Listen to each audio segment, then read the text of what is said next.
Selamat pagi Pak Nugroho, selamat pagi teman-teman semua. Perkenalkan, namaku Cindy Olivia Dameria Sirait, NIM-nya 182314045 dari Program Studi Ekonomi Angkatan 2018. Di sini, saya bakal mempresentasikan mengenai UMKM Indonesia secara lingkup makro, di mana presentasi ini bertujuan untuk pemenuhan tugas akhir dari semester 6. Pertama-tama, saya akan menjelaskan mengenai definisi dari UMKM itu.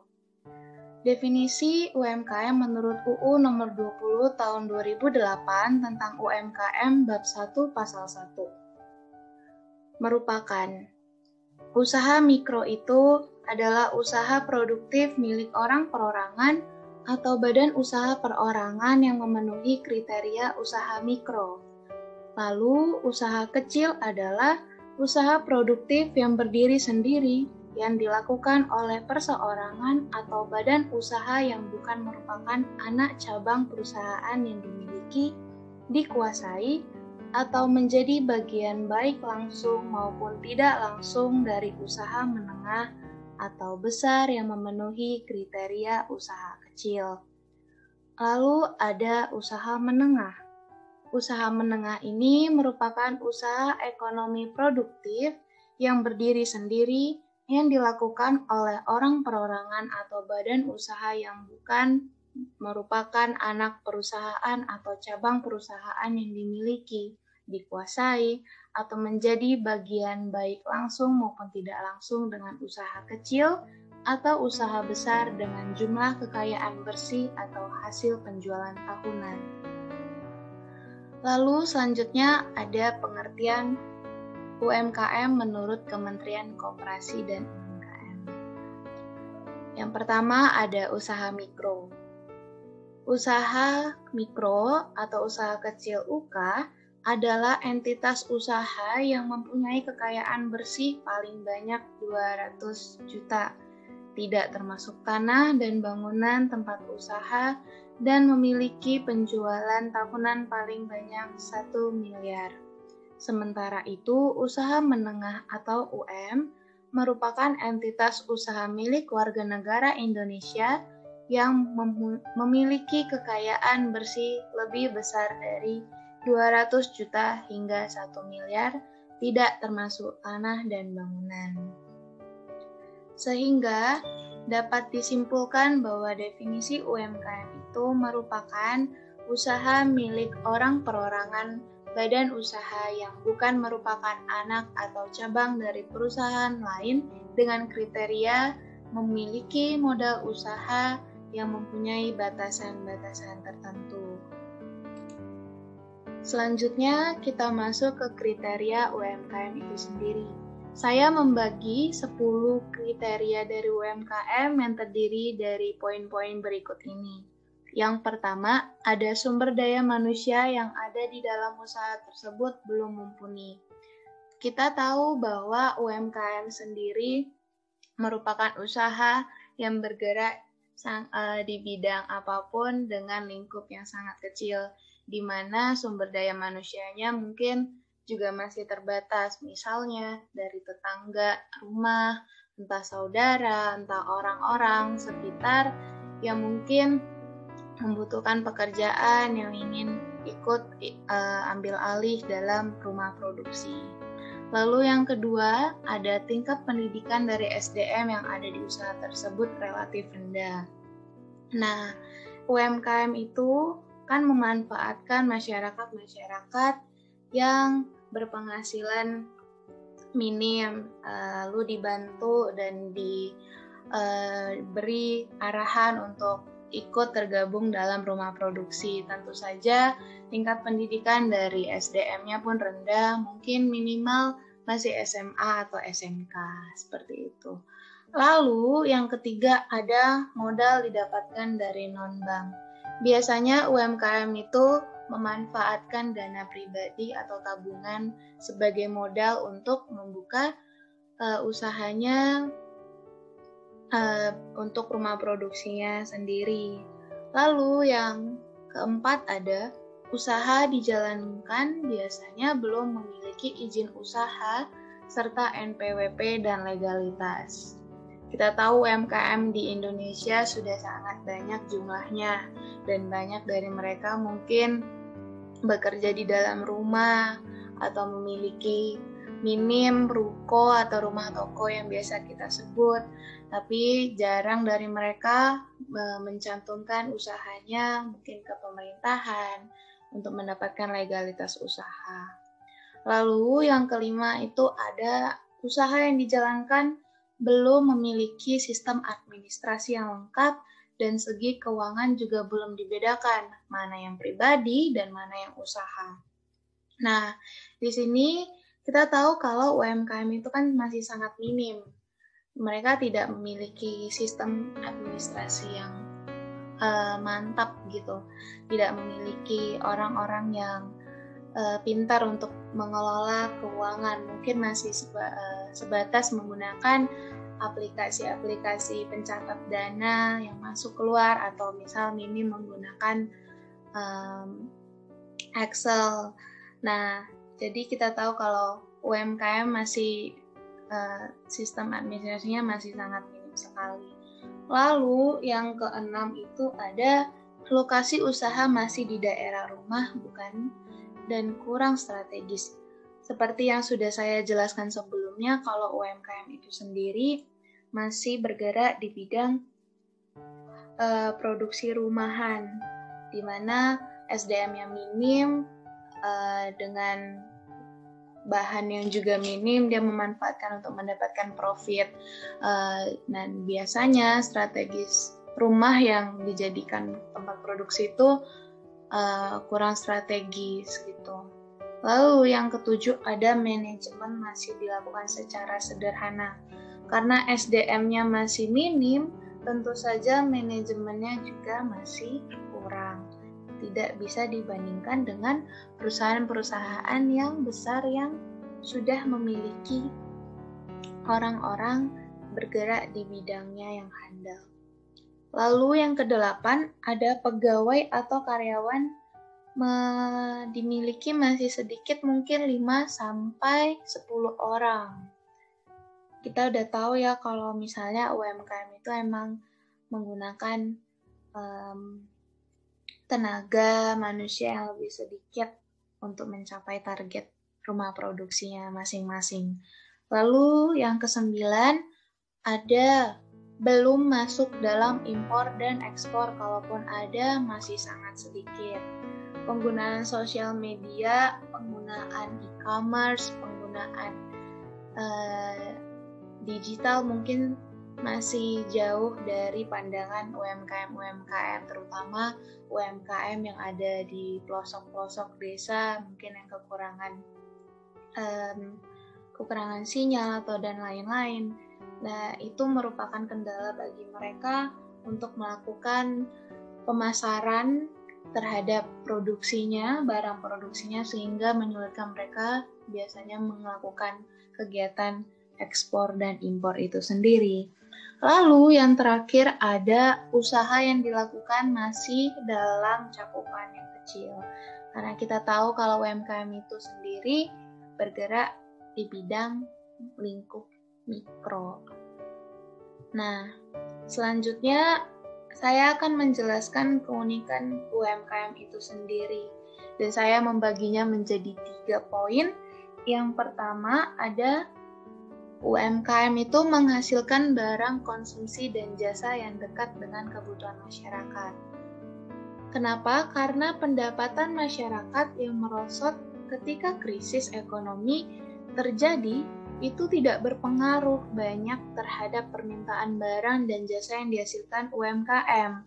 Malah UMKM itu bisa tetap mampu bergerak dan menyerap tenaga kerja meski jumlahnya terbatas.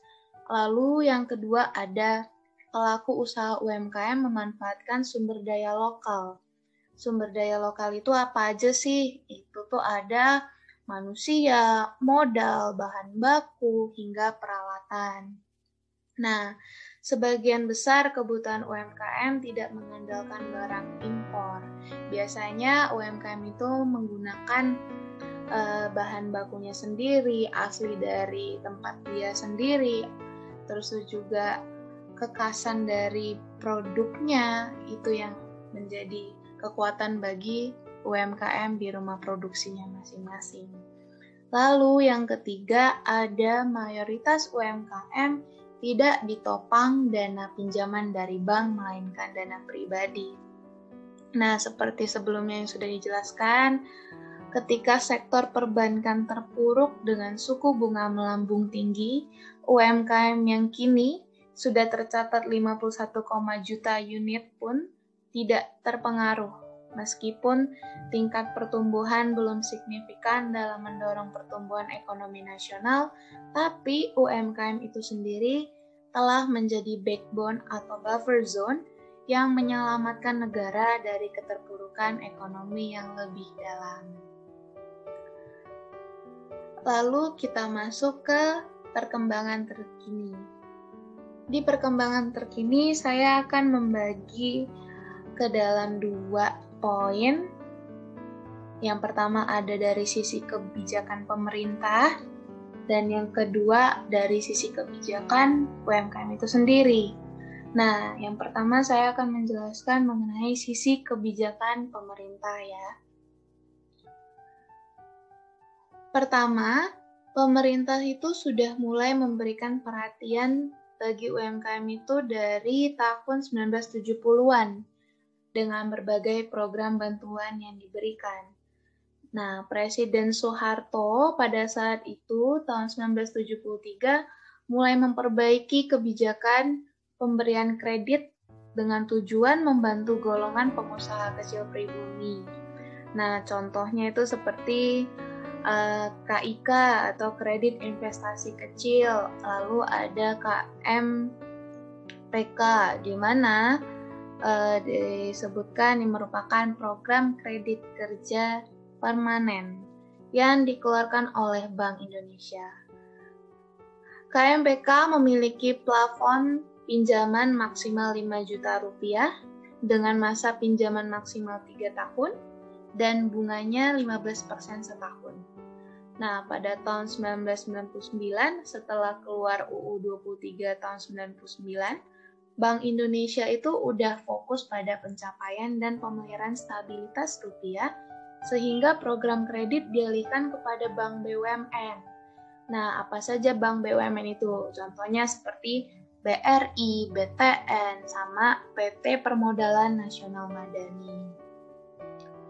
Meskipun belum secara khusus menerbitkan produk hukum mengenai UMKM, secara eksplisit dukungan pemerintah terhadap UMKM sudah tampak nih dalam UU nomor 7 tahun 1992 tentang perbankan. Namun pasal 12 UU ini disebutkan bahwa pemerintah dapat menugaskan bank umum untuk mendukung pengusahanya terhadap golongan ekonomi lemah atau usaha kecil ya teman-teman. Lalu baru pada tahun 1995 produk hukum mengatur persoalan UMKM secara formal disahkan, yaitu pada UU nomor 9 tahun 1995 tentang usaha kecil.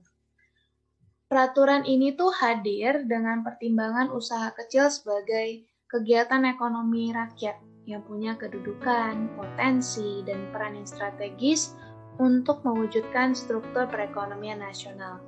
Hingga pada tahun 2015, Menteri Negara Koperasi dan UMKM diubah menjadi Kementerian Koperasi dan Usaha Kecil Menengah melalui peraturan Presiden yang mempunyai tugas untuk mengurus segala dukungan pemberdayaan dan pendampingan, juga melakukan koordinasi dan sinkronisasi pelaksanaan kebijakan terkait UMKM itu sendiri.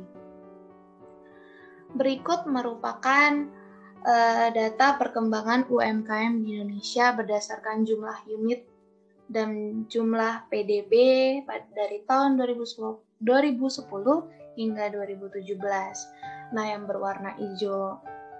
berwarna biru tua itu merupakan total jumlah PDB atas dasar harga berlaku, dan yang biru muda itu total jumlah unit kecil, mikro, dan menengah.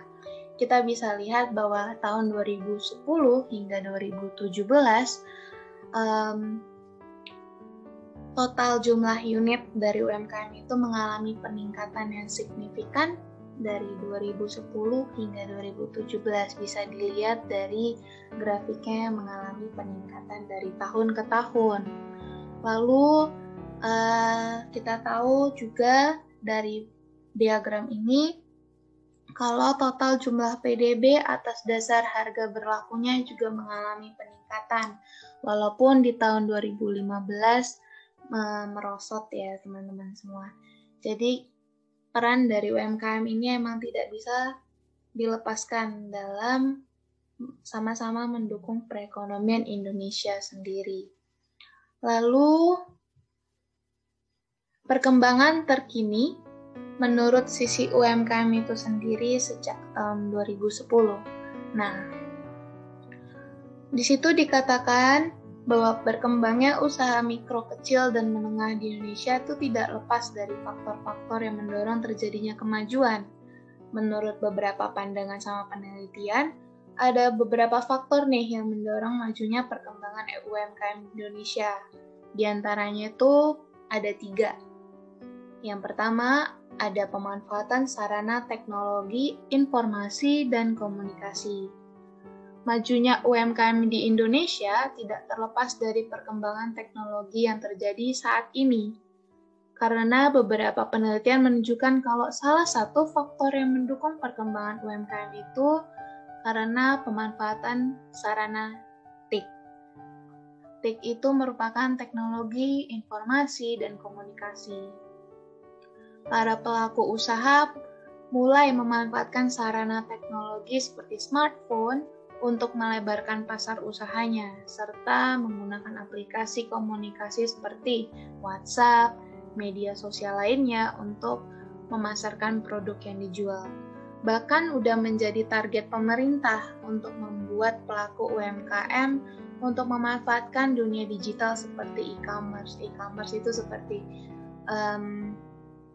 Tokopedia, Bukalapak, Shopee, dan lain sebagainya untuk menjual dan mengembangkan usahanya. Lalu mengutip dari salah satu berita di Kemenkop RI melaporkan kalau udah sekitar 8 juta UMKM yang sudah go digital pada tahun 2017 lalu. Jumlah ini sebanyak 14% dari total 59,2 juta UMKM yang berdiri di Indonesia.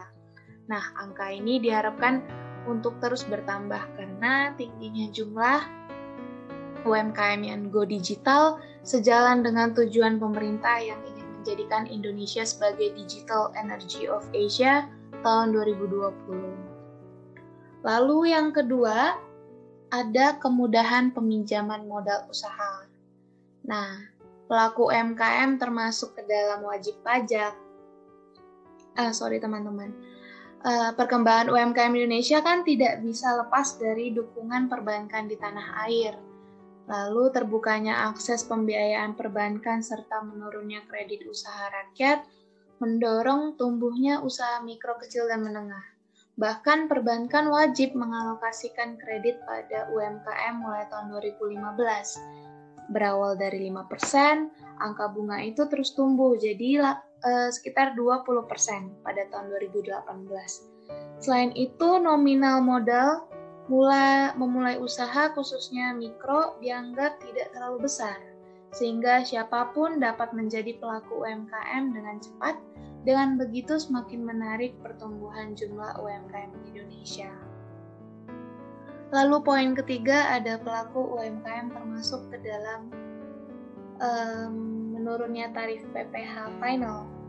Nah, pelaku UMKM itu wajib hitung, setor, lapor pajak penghasilannya pada negara. Pajak yang harus disetor dan dilaporkan merupakan pajak penghasilan final atau PPh final. Awalnya, tarif PPh final yang diterapkan untuk pelaku UMKM ini sebesar 1%. Namun, pada bulan Juli 2018, pemerintah Indonesia mengeluarkan peraturan pemerintah nomor 23 tahun 2018 yang menetapkan tarif PPh final UMKM turun menjadi 0,5%. Perubahan penurunan tarif PPh final ini bertujuan untuk mempermudah pelaku UMKM dalam menjalankan kewajiban perpajakannya pada negara.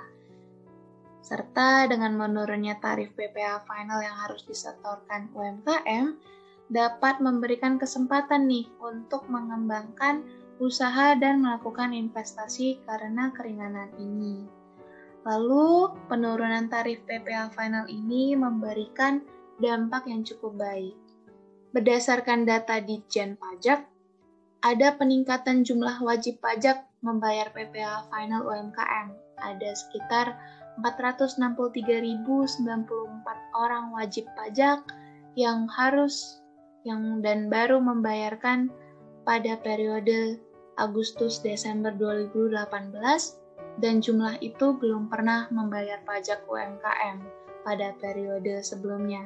Lalu dari angka itu sebanyak 311.197 wajib pajak baru terdaftar per tanggal 1 Juli 2018. Kesimpulannya, perkembangan UMKM di Indonesia itu menunjukkan pola yang baik. Adanya dukungan dari pemerintah melalui cara-cara tertentu mempengaruhi angka pertumbuhan jumlah unit usaha mikro dan menengah. Pemanfaatan sarana teknologi dan komunikasi, alokasi kredit usaha dari perbankan untuk rakyat, serta menurunnya tarif PPh menjadi beberapa faktor yang mendorong perkembangan UMKM di Indonesia. Meski begitu, pertumbuhan ini dinilai masih lambat karena beberapa faktor pendukung tersebut dinilai belum terlalu efektif. Nah, kita masuk ke tantangan. Tantangan dibagi menjadi 3. Karena berpotensi besar menumbuhkan perekonomian nasional, UMKM di Indonesia masih dihadapkan dengan beragam tantangan. Adapun persoalan dan tantangan itu diuraikan dalam rancangan strategis Kementerian Koperasi dan UMKM. Nah, di sisi lain, tantangan pemerintah juga telah merancang nih target pengembangan UMKM selama 5 tahun ke depan seperti apa. Dan itu sudah dipaparkan dalam Peraturan Presiden Nomor 18 Tahun 2020 tentang RPJM Nasional tahun 2020 hingga 2024. Nah, kita masuk ya teman-teman ke tantangannya. Yang pertama, itu ada kualitas SDM yang rendah dan peraturan yang kurang efektif.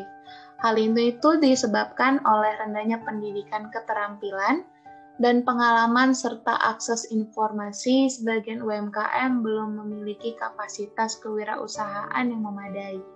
Hal ini tampak dari pola bisnis UMKM yang masih banyak difokuskan pada produksi, bukan permintaan pasar. Lalu yang kedua ada peran sistem pendukung yang kurang optimal. Nah, kurang optimalnya peran sistem pendukung telah meningkatkan kompleksitas dalam akses UMKM terhadap sumber daya. Sumber dayanya itu ada bahan baku dan pembiayaan, serta teknologi dan pasar. Sistem pendukung ini mencakup lembaga penyedia bahan baku, lembaga pembiayaan, mediator pemasaran. Nah, pada sistem pendukung UMKM juga tidak terlepas dari ketersediaan infrastruktur serta insentif. Selanjutnya, iklim usaha yang menjamin kesetaraan dan kepastian usaha. Kapasitas UMKM untuk dapat berperan maksimal di pasar juga dipengaruhi oleh iklim usaha yang menjamin kesetaraan dan kepastian usaha, perlindungan usaha, dan ketersediaan insentif untuk pengembangan usaha. Lalu harmonisasi berbagai peraturan antara pusat daerah, antar sektor, antar wilayah juga masih dibutuhkan untuk mendukung pengembangan UMKM itu sendiri. Selanjutnya kita masuk ke prospek. Prospek UMKM di Indonesia. Di masa pandemi ini mempersulit gerak perekonomian negara. Namun, UMKM berhasil menghidupkan kembali sistem kerja perputaran uang yang ada, sehingga dapat membangkitkan perekonomian yang hampir meredup diakibatkan adanya pandemi. Pelaku UMKM saat ini itu sudah memandang tahun 2020 dengan optimis kalau bisnis UMKM mengalami peningkatan atau bahkan minimal tetap berjalan seperti biasa di tengah pandemi. Didasarkan pada laporan Indeks Keyakinan UKM Digital kuartal 4 tahun 2020 sebanyak 3,51% dan akan mengalami peningkatan setidaknya tetap berjalan normal pada tahun 2021. Nah, sebanyak 20% pelaku UMKM merasa dari kuartal 4 tahun 2020 sampai dengan kuartal 1 2021, prospek bisnis UMKM akan berjalan seperti biasa. Lalu faktor berikutnya adalah secara mendasar adaptasi kebiasaan baru sudah diterima sebagai bagian dari aktivitas rutin pelaku UMKM. Sehingga para pelaku UMKM sudah bisa menyesuaikan bisnisnya sesuai dengan kondisi saat ini. Nah, pandemi COVID-19 ini telah memaksa para pelaku bisnis untuk berpikir kreatif dan inovatif. Hal ini menyebabkan banyak bisnis rumahan bermunculan selama pandemi. Di samping itu, ada pelaku UMKM juga menambahkan produk dan layanan baru dan menggunakan berbagai kanal online seperti media sosial untuk memaksimalkan tujuan promosi tahun ini. Pada tahun 2020, juga Coinworks melakukan penelitian indeks keyakinan UMKM digital atau Digital SMES Business Confidence kepada 1.188 pelaku UMKM di Indonesia sebagai respondennya. Nah, penelitian itu juga bertujuan untuk memperoleh pandangan pemilik UMKM tentang gimana mereka menghadapi lingkungan bisnis selama tahun pandemi 2020 dan faktor-faktor yang mempengaruhi tindakan mereka serta pandangan mereka terhadap bisnis selama pandemi. Kesimpulannya, peran pemerintah dalam pembangunan itu tidak bisa dilepaskan begitu saja dengan pemberdayaan UMKM itu sendiri. Nah, usaha kecil menengah atau yang kita kenal dengan UMKM itu sudah terbukti mampu memberikan kontribusi yang luar biasa besar, khususnya dalam meningkatkan kesejahteraan masyarakat. Karena begitu besarnya kontribusinya bagi pembangunan, membuat pemerintah mau tidak mau, rela tidak rela, harus turut membantu dalam upaya memberdayakannya, bukan malah memperdayakannya. Akhirnya, uraian di atas pada dasarnya dimaksudkan untuk menjelaskan bahwa merealisasikan strategi pembangunan melalui pemberdayaan sektor ekonomi UMKM yang sebenarnya dapat dikatakan sebagai sesuatu yang dapat menjadi sulit tetapi juga dapat menjadi sesuatu yang mudah juga. Hal tersebut hanya ditentukan oleh kesamaan atau perbedaan pandangan kita terhadap masalah yang dihadapi. Kalau kita sepakat bahwa tanggung jawab terhadap pencapaian cita-cita untuk merealisasikan strategi pembangunan ekonomi merupakan tanggung jawab bersama, maka hal tersebut mungkin akan menjadi sesuatu yang mudah. Sekian presentasi saya mengenai UMKM di Indonesia secara lingkup makro. Kira-kira teman-teman semisal ada feedback atau komentar bisa kirim melalui komen channel YouTube di bawah. Sekian presentasi saya Cindy Olivia Dameria Sirait. Saya ucapkan terima kasih.